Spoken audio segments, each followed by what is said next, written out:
Some people think that all that purchasing buyers do is create purchase orders.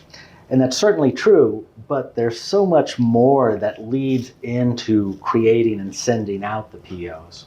First and foremost, it's purchasing requirements that are so important, because that's what originates with customer demand, trickles down through the BOMs, through production scheduling, and then lands at the feet of procurement, telling them what to buy, how much, and when.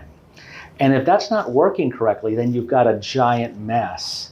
If you're saying, well, we use lean techniques, well, that doesn't absolve you of knowing your purchasing requirements in a very basic sense.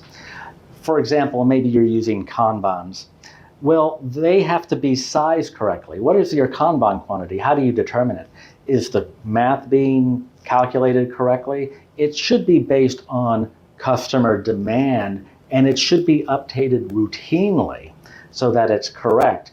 If you're just looking at the size of the bins and boxes that you happen to have and saying, well, that's how many widgets fit in the box, that's not the right way to do it.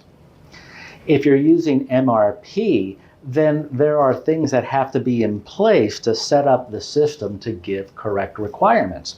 And far too often, there's a situation where buyers don't feel confident in the purchasing requirements coming to them through MRP. They're looking at the screen and they don't believe it. So what happens?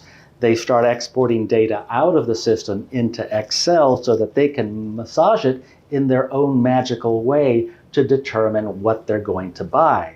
Now listen, if you're an executive manager, this should be a problem to you because it means that every buyer's on his own.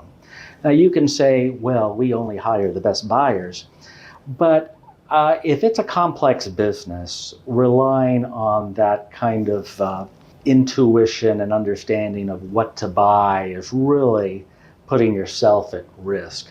Because purchasing is very multidimensional and knowing the requirements can be difficult, particularly when you have complex products, you have a complex operation, and you have a dynamic business.